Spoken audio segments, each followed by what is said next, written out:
Okay,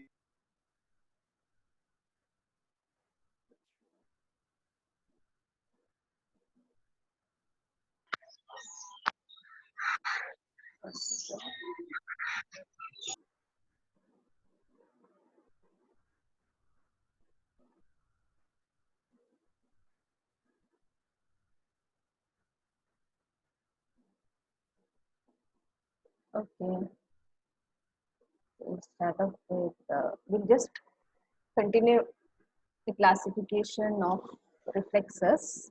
So this points how it is classified, on what basis, or on what criteria they are classified, we have just discussed yesterday. Okay, so the reflexes can be classified on whether they are inborn reflexes or acquired reflexes, and based on their sender, integrative sender. So a reflex R contains a sensory receptor, a sensory neuron, an integrative sender, and a motor neuron, then finally the effector. So in that the center, situation of center means the integration center. So depending on the integration center, the reflexes can be classified.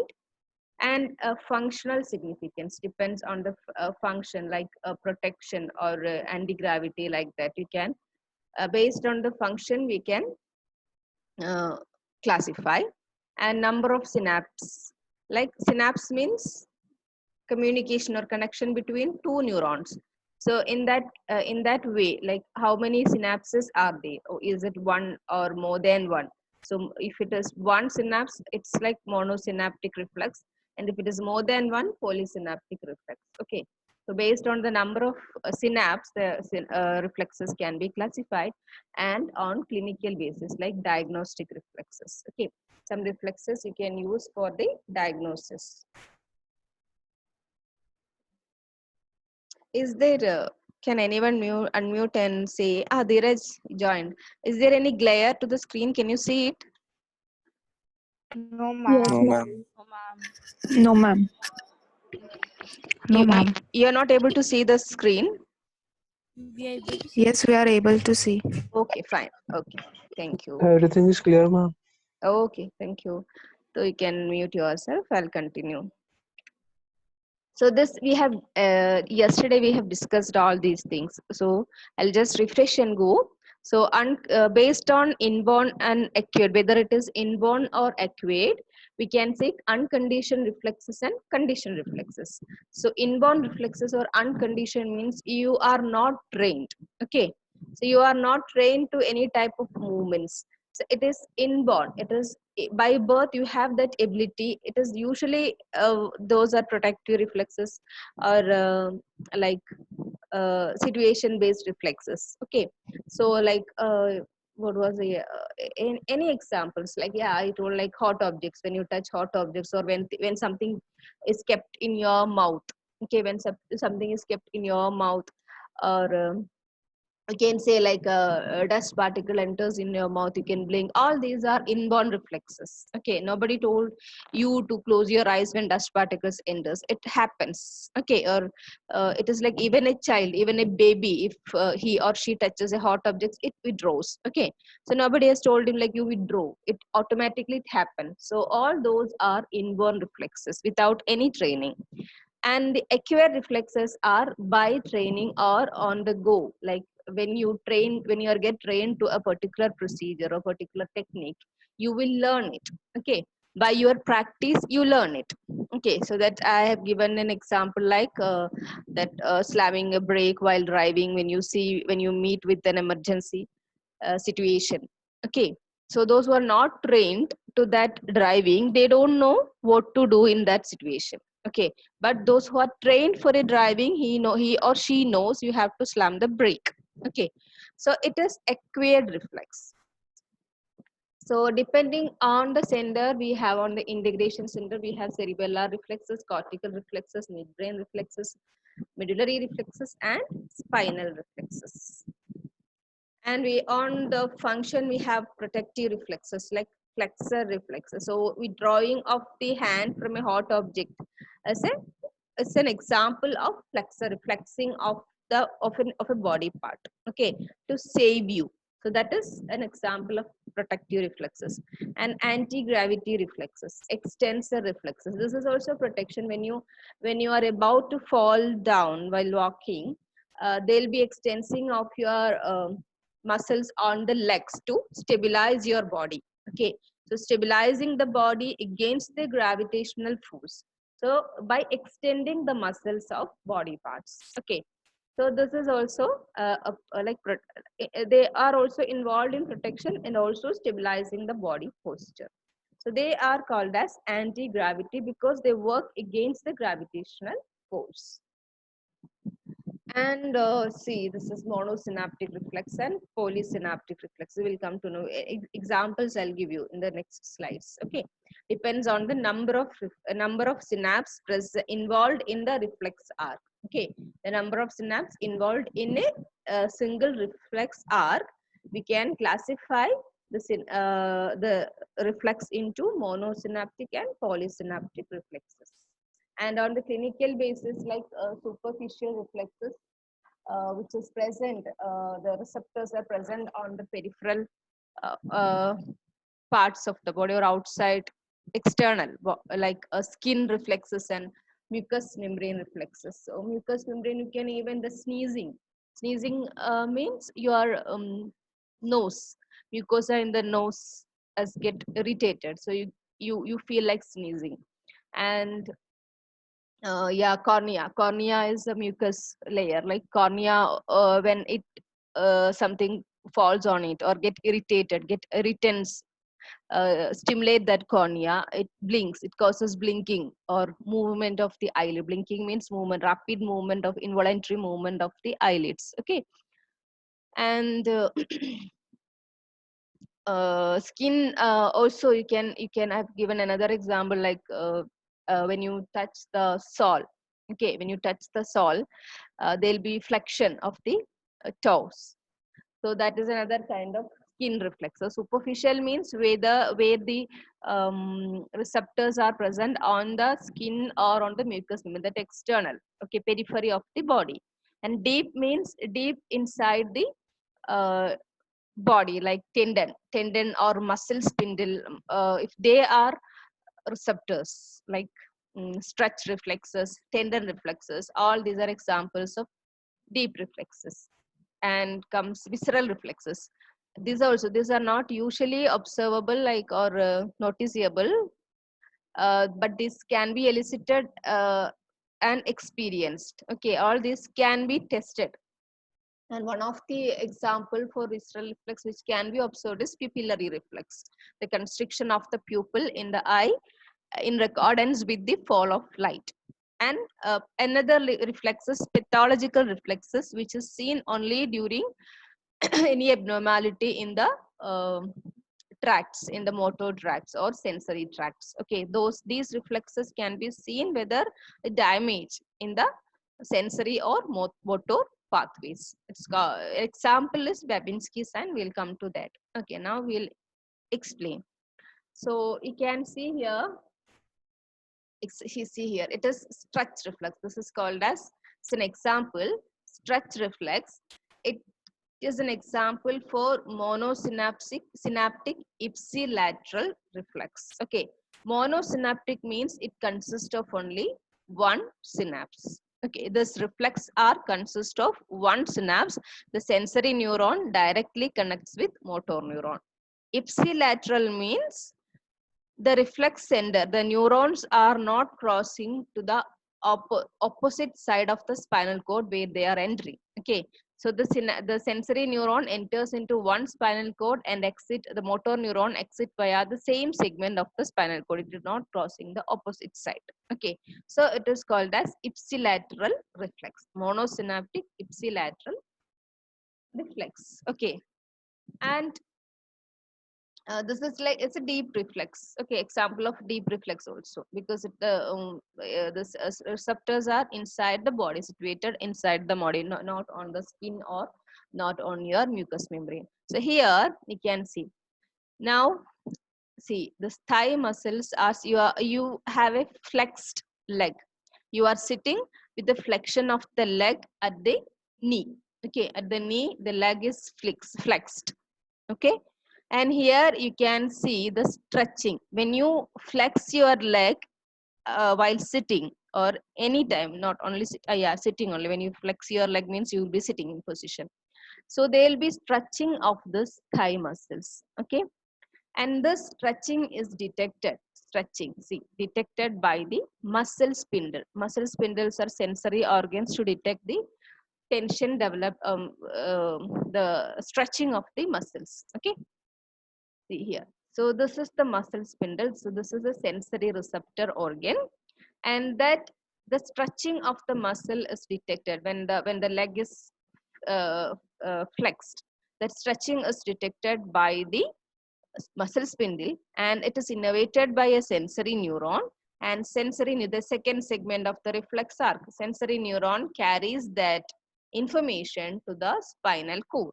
Okay, and here spinal cord is the integration center. So the third segment of the reflex arc, the integration center. So here the integration happens within the spinal cord itself. So here the sensory neuron enters into the, see only this dominant lines. Okay, don't go for the dotted one. Uh, so this is see the dominant line. So here this is a blue color sensory neuron. It indicates sensory neuron.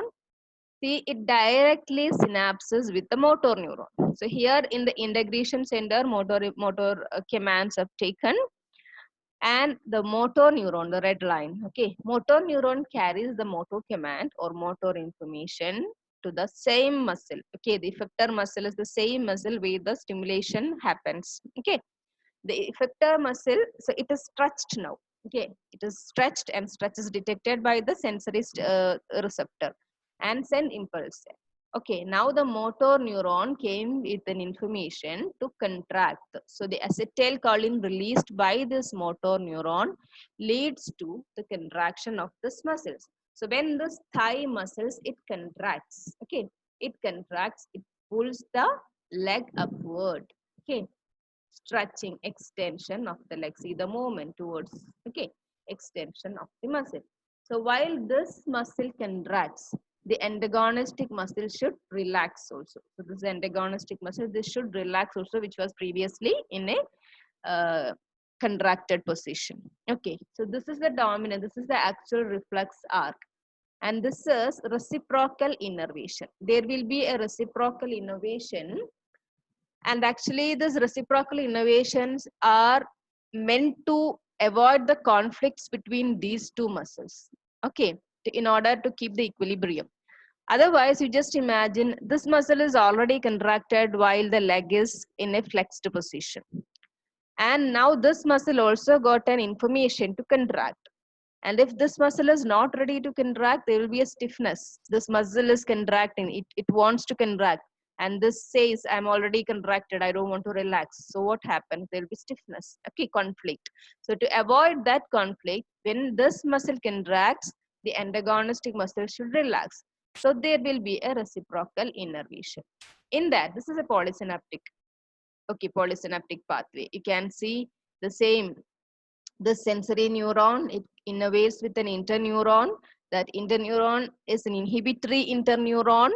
It sends inhibitory motor information to another motor neuron, and that send inhibitory impulses to the contracted muscle, already contracted muscle, to relax. Okay, so the antagonistic muscle relaxes while the sensory or the uh, stimulated muscle contracts. Okay, so once again I'll repeat. So you concentrate on the dominant line. So this is the arc for reflex, stretch reflex. Okay, so this is the actual arc for the stretch reflex. This is the reciprocal innervation. So now you keep this in mind, or keep away. You listen to this. So here the leg is in a flexed situation where the flexion is at the level of the knee, and the person will be in a sitting position or flexed position. The legs are in a flexed position. Okay, so due to that flexion, there will be development of tension on the thigh muscles. Okay, so that stretching is detected by the muscle spindles. Muscle spindles are special receptors present on the muscle cells.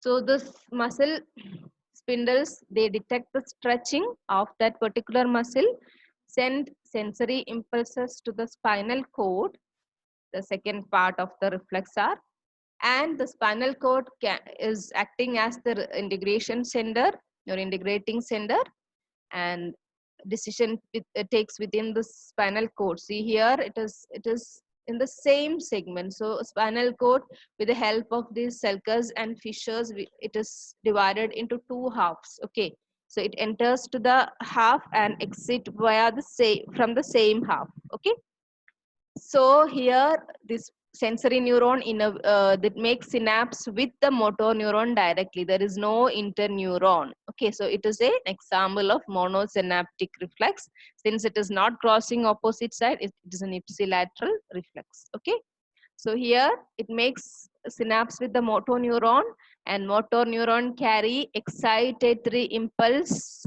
to the same muscle, and here it releases the acetylcholine. Now the same thing, NMJ, neuromuscular junction. Okay, here it releases the acetylcholine, and acetylcholine causes contraction of this muscle, the thigh muscle, and leads the extension or of the leg. Okay, so this is the reflex arc for stretch reflex. Meanwhile, something else is also happen to maintain the equilibrium. So the same sensory neuron connects with the branch, connects with another interneuron, and that interneuron sends inhibitory signals to the motor neuron, another motor neuron. Okay, and that exits the spinal cord and innervates the antagonistic muscle. This innervates the antagonistic muscle of the thigh muscle, and it inhibits the contraction of this muscle. Okay, so it relaxes and the leg is able to, to extend. Okay, extension of the leg is possible. So this is example of stretch reflex. Now we'll see, this is tension reflex or tendon reflex. Okay, so here in the previous reflex, the stimulus was stretching of the muscle, and in this tendon reflex, the stimulus is tension developed on a muscle. Okay, so the tension develops means when the muscle is in continuous contraction, when the muscle undergoes continuous contraction, and over a period the tension develops is too high that the muscle is no longer able to bear the tension and causes the relaxation. Okay, tension develops when the muscle is in continuous contraction. Now here you can see the same. Okay, okay. Here the leg is in the stretched position. Okay, leg is in the extended position. Now the leg, you have stretched out your leg. Okay, straight, and for keeping the flexed extended position. So keeping the extended position of the leg, you need continuous contraction of the thigh muscle. The thigh muscle continuously contracts to keep the leg in the straight, okay, in the straight position, straight extended position. Okay, so that continuous contraction of the thigh muscle is detected by the Golgi tendon apparatus or tendon organ. Okay, this receptor is called as, the tension detector is called as Golgi tendon apparatus or Golgi tendon bodies, GOLGI. Okay, Golgi tendon bodies. So the tendon, the tension on this muscle is detected by the tendons or Golgi tendon bodies on the tendons. Okay, so that receptors, they send impulses via the, what is the cursor, sensory neurons, and reaches the spinal cord. And so here you can see it is polysynaptic ipsilateral. So this indicates multiple synapse. Okay, multiple synapse and same side, same segment, same side of the spinal cord segment. So here the sensory neuron, see the dominant lines. Okay, it makes synapse with an interneuron first and excitatory. This is excitatory. Okay, interneuron, and interneuron, it makes synapse with the motor neuron. So here two synapses are there. First synapse between interneuron and sensory neuron, and second synapse is between interneuron and motor neuron. And motor neuron exit via the spinal cord. This motor neuron innervates the antagonistic muscle. Okay, so tension develops on the thigh muscles, and here it innervates. This excitatory impulse goes to the antagonistic muscle to contract. Okay, so here acetylcholine releases and causes contraction of this antagonistic muscle to bring the legs down. Okay, this extended leg is flexed now. Okay, see, movement is towards this side to bring the leg down. Okay, and same here, reciprocal innervation is also there. So here this muscle is already contracted one. So here this is inhibitory motor neuron which supplies this thigh muscle and causes relaxation. Okay, already contracted thigh muscle relaxes. Okay, so once again I'll repeat. So this is a polysynaptic reflex and ipsilateral reflex. Polysynaptic means it consists of more than one synapse in the reflex arc. Okay, ipsilateral means it involves the exit and entry is from the same side of the spinal cord segment.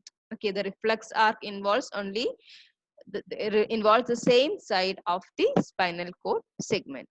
So this is this example is of tendon reflex. Okay, so here the detection, the stimulus is tension developed on a muscle. This you can explain in case of your hands also. When you keep your hands stretched out, extended out, and you have a heavy object on it, okay, for a long time you cannot keep it. After a few while, when the tension develops, it exceeds, you drop the books down and flex your hands. The same thing. Okay, so here the example is leg is it's stretched out,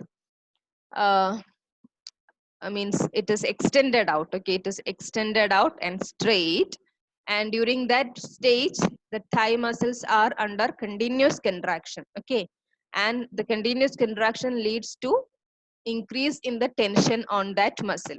So increase in that tension on that thigh muscle is detected by the tendon. Okay, the tendon and this tendon send impulses via the sensory neuron to the spinal cord, and within the spinal cord it makes synapse with the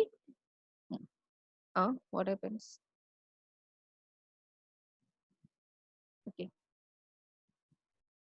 synapse with the interneuron, and then interneuron makes synapse with the motor neuron, which passes to the antagonistic muscle. Okay, which supplies to the antagonistic muscle, and here the antagonistic muscle gets excited and leads to contraction. Okay, and at the same time reciprocal innervation to the same muscle for relaxation. Okay, so this is example for tendon reflex, and this is example for polysynaptic reflex and ipsilateral reflex. Now this is flexor withdrawal reflex. This is an example for protective. We have seen based on the function one protective reflex. So this is example for protective reflex or flexor or with protective reflex, example for flexor reflex, example for withdrawal reflex, and also example for polysynaptic reflex, ipsilateral reflex, intersegmental. Add one more addition, intersegmental. Okay, so this is a flexor or withdrawal. Okay, flexing of the leg, and also example for protective reflex, and also for polysynaptic ipsilateral intersegmental, because in the previous slides you have seen only one segment of the spinal cord. Okay, in both you have seen only one segment of the spinal cord. Here multi segments are involved, not only one, multi segments are involved. Okay, so it is called as intersegment. Large group of muscles are involved, and so multi segments are involved. Okay, and don't think only this spinal cord alone is taking all the decision. You can see an arrow here just towards the brain. Okay, so the sensory impulses reach, but since this is a reflex, immediate action is taken by this spinal cord, but the brain is aware of the procedures going on. Okay, and also assist in taking motor commands or for the perfection of the performance by the muscles. So there is an sensory impulses passes towards the brain also, and to make it a conscious procedure. Okay, so here multi segments are involved, the same. So here it is a why it is a protective. Okay, so here you can see a pin. So this is an example, like you are walking. Okay, so when you are walking, immediately sometimes unknowingly you step on a pin or a tag or something hot. Okay, you want to withdraw your leg immediately from that object. So here the stimulus is pain. Okay, the stimulus is pain, sensory receptor, usually dendrites. Okay, and the sensory neuron goes to the spinal cord segment, and within the spinal cord segment connects with interneuron and connects with motor neuron. Excitatory impulses goes to the muscles.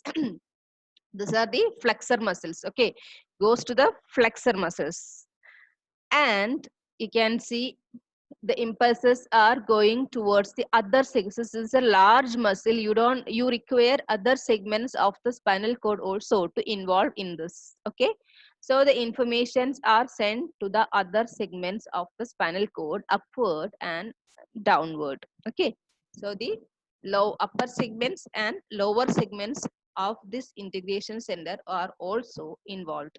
Okay, so here you can see, while walking, you are stepping on to a pin or any substances which cause pain to your foot. Okay, so it causes stimulation, and that stimulation is carried by the sensory neuron and makes synapse with the interneuron, and interneuron makes synapse with the motor neuron. So here it is a polysynaptic reflex and goes to the muscle. At the same time, they send sensory impulses to the neighboring segments of the spinal cord, upper segments and lower segments.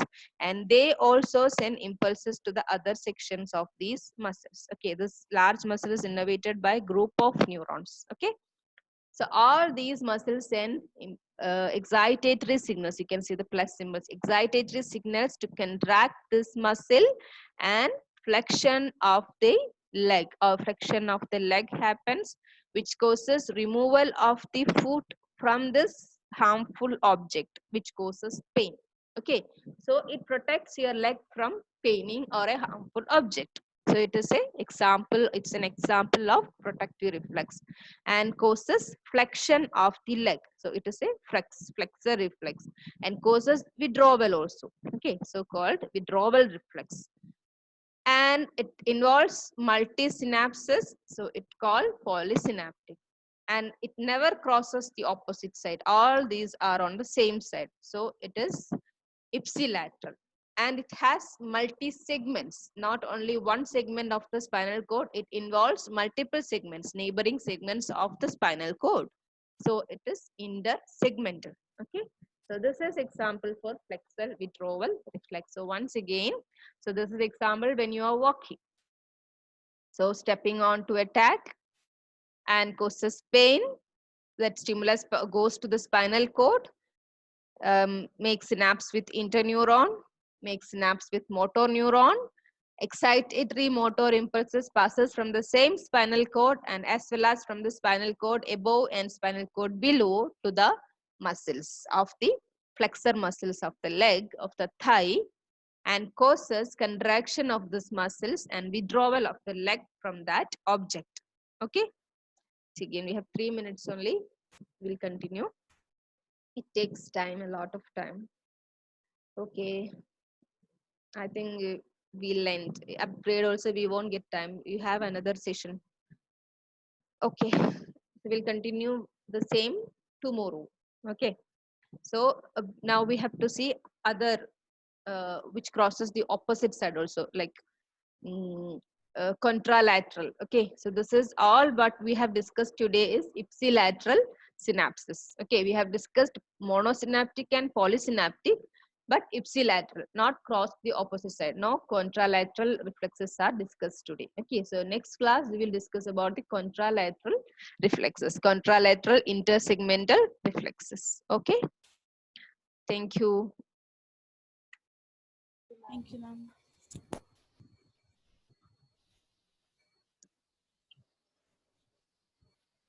I'll end the meeting. Okay. Yes, ma'am. Okay, Yes, ma'am. thank you. Thank you.